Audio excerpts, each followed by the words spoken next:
part 2 of the previous episode. We live in a very weird country, so there's no shedding, all these weird little things, but we're here to discuss the conversation we had last time further. While we at it, I'm just going to go in and say, this is a point where we share our personal experiences and just reflect and see the personal strengths we had and the growth we've all had and shared or experienced. And I'm going to kick off and start with mine. So I was raised in a family, not even a family, I was raised by my mom alone. I've got 2 older brothers, and my mom was married to their dad, and they had that relationship bond and had that warm family element thing going on. And then their dad passed on, and my mom met my dad, and then whatever happened, and she kind of had to raise me alone. That being said, I think having to adjust and shift to just now raising a child alone as versus being in a family and all of that probably took a strain on her. And it kind of limited my way of just being able to express myself to her. As I said, pressure was there. She was working all the time. So we never really had a relationship where we just sit down and talk about emotions or how the days were, Or even when I feel like things, and I'm not comfortable with things, I'd always just hold it in instead of like speaking up to her about it, because I don't want to complain, obviously, and seem like I'm nagging. So I just never had the platform to fully express myself to her or comfortable enough to like run to her in like time of need or like time of emotional support. That kind of had me up very weird growing up, because for the longest time I would never open up. I bottle every emotion up, and that is so bad. Guys, please do not bottle up your emotions. It's the biggest, worst mistake you can do for yourself. Only till when I got to varsity, kids would even like just go off and just always kind of nag or low-key bully, and I'd never be able to stand up for myself up until one turning point where I think I'd lost my dad, and this was the time he was trying to reach out to me and build a relation. And because I just didn't know how to handle or speak about my emotions, I just kind of pushed him away. I didn't want to speak to him. And that was like 2 years back and forth where he's trying to reach out. And then later on the second year, man's had an accident, and that triggered me so much, because I could have used the time he was trying to reach out to me to speak. And because speaking about my emotion was never an option, I never like really had the opportunity to open up like that. And that's where I kind of got a little bit depressed, anxious. I was just like, if you just spoke, you would have felt better. And to an extent where I remember I was at varsity, and like I was supposed to submit something to go to his funeral. I literally just took the fucking computer, and I threw it towards the wall. And that was just a turning point. Like, you've got so much anger in you, and you need to realize that you need to kind of speak. After that, when I started speaking about my emotions, and people probably think, oh my God, you're so weak. Why are you allowing yourself vulnerability? It's like, for me, that's a coping mechanism. Instead of me holding things on, because later on, emotions do creep up, and just feel anxious, and you're just always in a panicky mode, and you just don't know why. It's because all the unsaid words eventually do creep up to you. And for me, when they creep up, it's like, I don't even know why I'm upset. All the emotions are just staying there, like freaking me more out, and I just don't like that feeling anymore. So when people think I'm emotional, no, I'm just preparing myself to not sabotage myself in the long run, and I'm just practicing to speak more so that I can move on and find closure.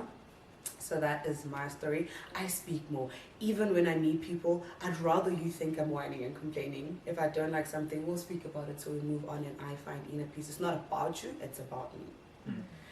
That's my personal experience. It's like to speak. Yeah.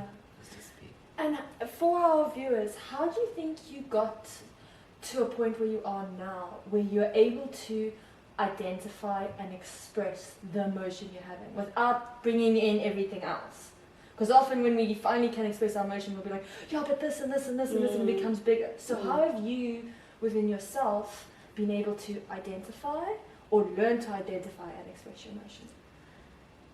Seems like a very complicated question, but I bet you it's probably very easy.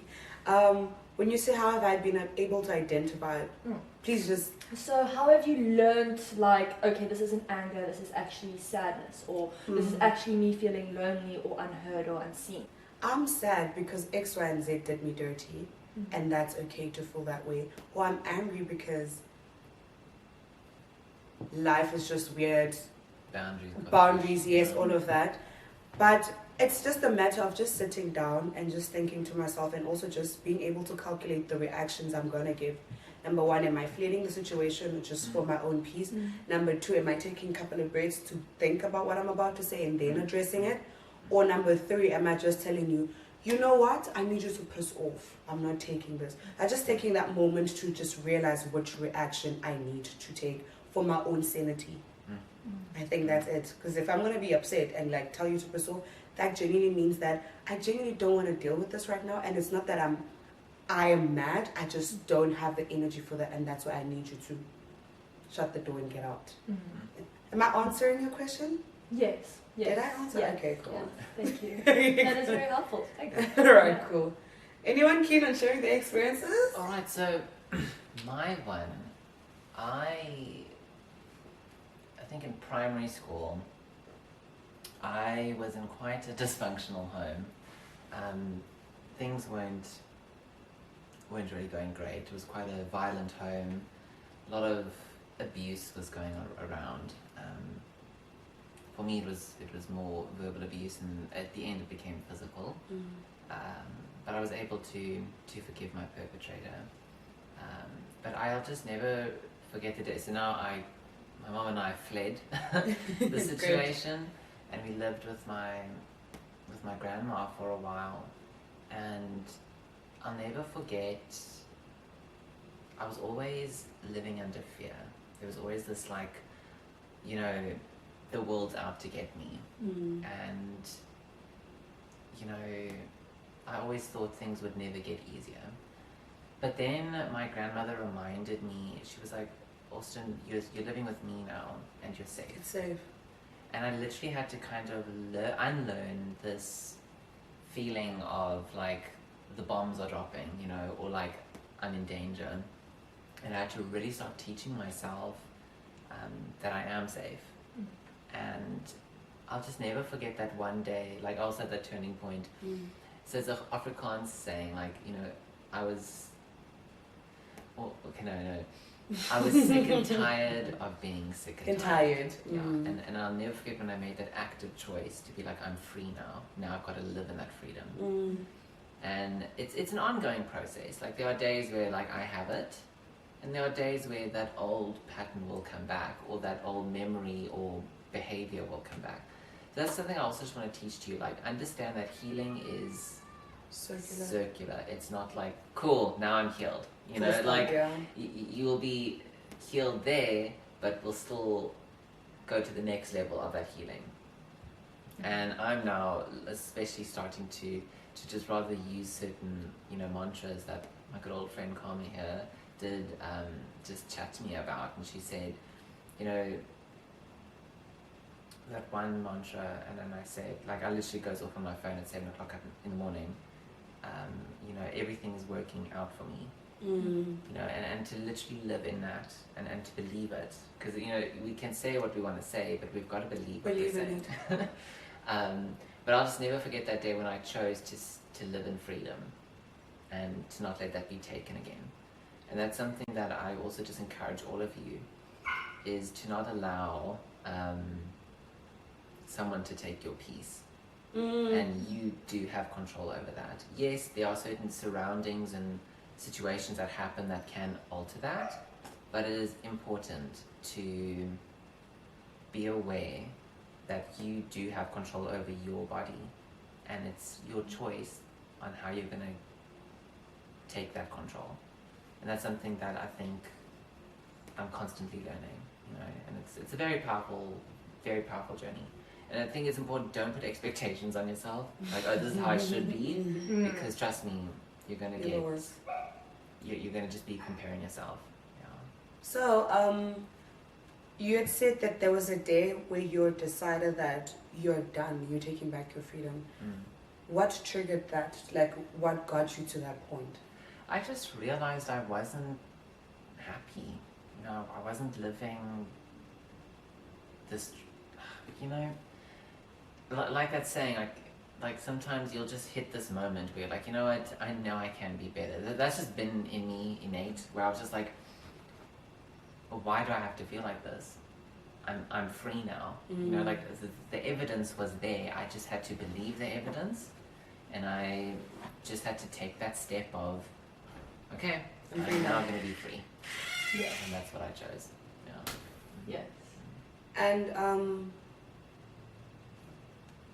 with your freedom, right? Because you're free, does it then mean you want to completely forget about your past, or? Yeah, thank you for that. So, you know, one thing maybe just to touch up, when we live in an abusive environment for quite, you know, prolonged, you know, it becomes a behavior in a way of like predicting. I mean, I literally had to predict an unpredictable man. And that is a very hectic energy place to be in, because you're constantly thinking of how's this person going to react when you don't know. Like you're actually thinking, you're taking responsibility for another person.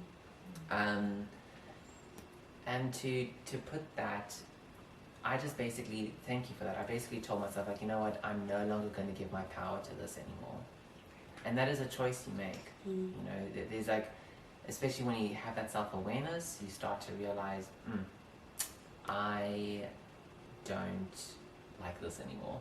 It's and not serving me anymore. Now, of course, that doesn't mean, okay, now I'm going to forget and pretend it never happened, because that's just denial, and that will thank you. I was that about will to come get back to that to you. point. That will Yes. come back to you in another way, and I just had to learn to really forgive myself, and to again acknowledge what happened, and to tell ones, look, I also went to therapy, so like,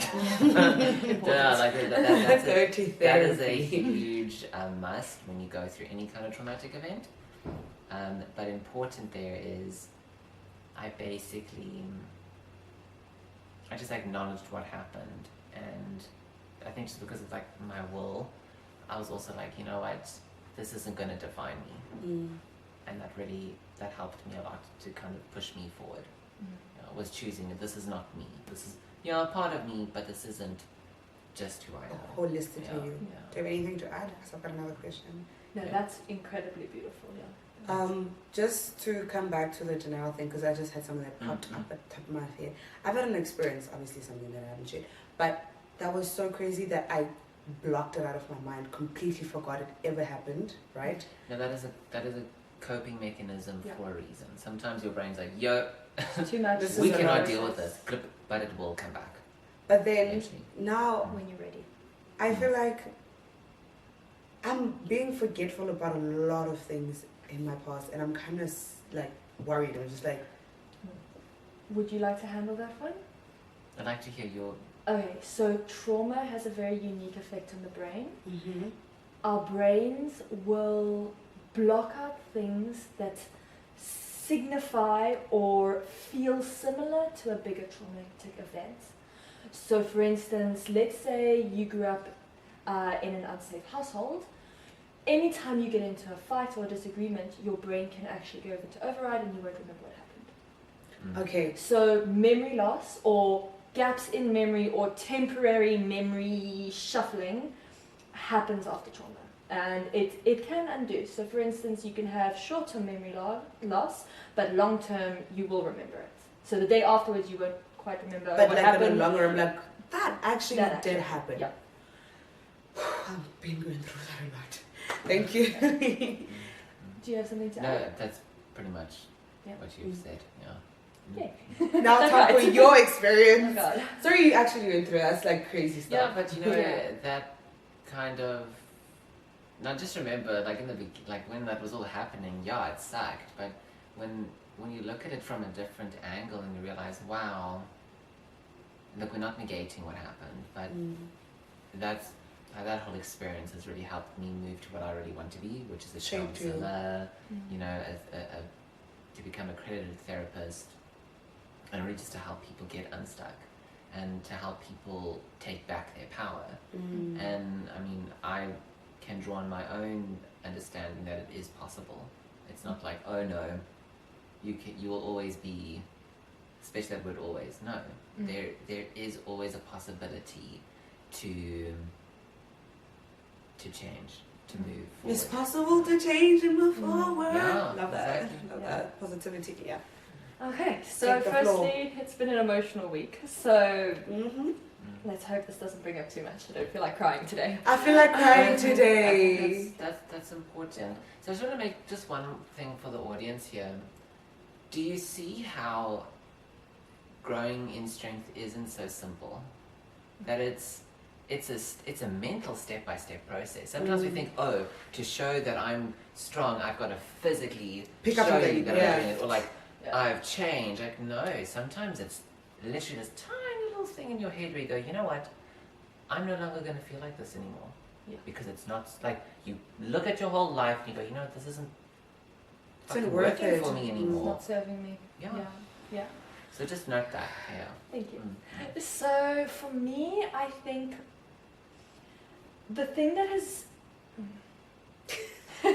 I'm You're not right here. quite sure how to word this. Take your time. This is powerful So right now. what created my strength, or when I realized the strength I have, it definitely came out of my injury. So a couple years ago, for the audience to know the background, I hit my head and compressed my spine, and I went from modeling, a ballet dancer, super active, to not really walking for about 4 months, and then the sort of mental health that comes with having to mourn your life, having to regrow, Yeah. rebuild, strengthen again. I mean, I'm still very much on that journey right now. I feel a lot of pain, which is why I'm a bit grumpy with you people. I'm It's really okay. sorry.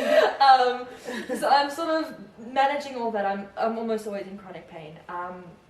And I remember this one moment where I was through this entire process. Firstly, because I'm a very happy and smiley person, very always happy, Joyful. giggling, joyful. Yeah, very joyful. No one believed me. Ugh, you walk around, you run, you're fun, such a yeah. happy person. No, you're not in chronic pain. You're not dealing with PTSD, depression, You're good. anxiety, Yeah. anger. None of that. You're fine. So I never felt like I could talk to anyone. I never felt seen. I still struggle with that a lot, feeling seen, feeling heard. I have to say, you guys definitely have helped me with that. But overall, specifically with family, and I understand that it's because it's easier to deny that someone that you love deeply is hurting than to actually accept that this thing is happening to Yes. them. Oh my God. But the truth is, this is what's happening with me. I'm really struggling with some of this Rather stuff. choose acceptance. Just really want to point It that out. would there. be a lot more supportive if I had that acceptance from my I'm family. gonna definitely point out. Yeah, please. Yeah. Yeah, so that is the truth. So I remember this one moment when I realized how strong I was. I had been in physical therapy for about 6 months-ish after periods of on and off trying to figure out what worked, and I found this amazing physiotherapist at Sports Clinic in Flats. Like Andrew, you're my hero. Thank you. I'm sorry I haven't come back. I'm feeling great. I don't need you Just anymore. by the way. You did well. Yeah. He finally gave me the go-ahead. I could do exercise. Yeah. Now this is huge. Like I still can't do extreme exercise, but I can do things like Pilates or Yeah. Love, Pilates. love, love. So it was that first day, and he was like, "You can do it. You're finally at this point, this milestone of you can exercise We can again. actually do. You can go for your first session." And I came out of that session sweaty and already feeling stiff. And I didn't feel like I had anyone to call. I had my partner who's been with me through this entire process, but I didn't feel like I had anyone to call. I And be would like, actually "Oh my understand and God, relate and get excited yeah, with you. this epic thing has happened to me, and I want to talk to my family about it." So But I took you- myself out for ice cream and I celebrated. Wow. Wow. And I had to be like, I did that. Yeah. I got myself to here. This entire situation was me. I have enough strength to do it myself. And granted, I wish I had that support. But through this entire process and the amount of invisibility I've experienced, I have realized how much I'm there for me and how much strength I have and how much I am capable of doing. And that truly showed that my reality is my own and I am so much more capable than anyone has ever allowed me to believe. And it takes a lot of strength and It does. constantly having to unlearn that. And I mean, you can understand this, being a woman, It's like we're not allowed to be strong. We're not No. seen as much. And the realization that I actually am, it's a constant growth process, but I actually feel like I can accomplish more. And I quit the job that no longer fulfilled me. I now have a fucking I have a fantastic business. Like things changed so much in my life when I suddenly went, you know what? I see me. Yeah, I see. I see me. Yeah. I know what I've been through and I know what I'm worth. Thank you. That, definitely want to draw upon that. So, yes, we're always talking about getting that support, but it's so important that you know your story and you don't need someone to correct that for you or be like, yes, it sure does help, Definitely. but it's so important that you believe your own story, because there are going to be people who are going to try and gaslight you, who are going to be in denial and be like, no, it's not happening, but you know that it's happening, and that's the important part. And this is what most of our talks are. It's really just building a relationship with yourself again, Yeah. and that is an ongoing process. And there'll be months where it's like cool, and there will be months where it's like, you know what, no, or weeks or days or hours. But what we're really just trying to, and like so emphasized on your story here, is like Karma recognized it. She didn't need someone to recognize it for her, and that's just powerful. Yeah, no, Thank you. sure. I want to talk about that one point you said about the ongoing relationship with self. Yeah. And I see this in every single relationship I have, including with myself. The minute I neglect my own personal needs, my relationship with myself falls apart. The minute I neglect the needs of another relationship, it falls apart. It's like a houseplant. If you don't keep watering it, it will die. It will die. And that's the truth of it, with yourself and everything. And it's not necessarily that you're going to water it and it's going to fruit that year. A peach takes 5 years. An avocado tree can take up to 8 years before it produces an avo. It takes time and growth. My self-love journey did not start with, oh, I love myself. It started with, who the hell is that person in the mirror? Yeah. Ugh. And actually, fighting for yourself. Yeah. Making that choice. Like, you know what, I'm actually going to be there for me. Yeah. Yeah. I'm going to develop this relationship because it's the most important one I will ever have. Okay, guys, Kawa, this has been so beautiful Powerful. and powerful, and I feel like everyone probably also enjoyed it. I think what I'm going to close this conversation with is just to say that it's very important to be honest with yourself. And I know self-love is hard, as we've all said, but practice loving yourself. And those weaknesses that everyone look down on could genuinely be your life changer and like a switching point into like greater Or a lesson. or anything good. Like, it's not always bad to be weak. More than anything, I think it's always great to be weak, because some people need a bit of vulnerability to get through. That has been the tea for the day. Please, you guys do that thing. Like, comment, subscribe. Like, comment, and subscribe. Oh, and special shout out to Jay, who we saved on the Salt River hike, for giving us great tips. If you see this, thank you, man. It has been lovely meeting you guys. It's been great. And we out. See you next week. Bye. All right. That was a fun one.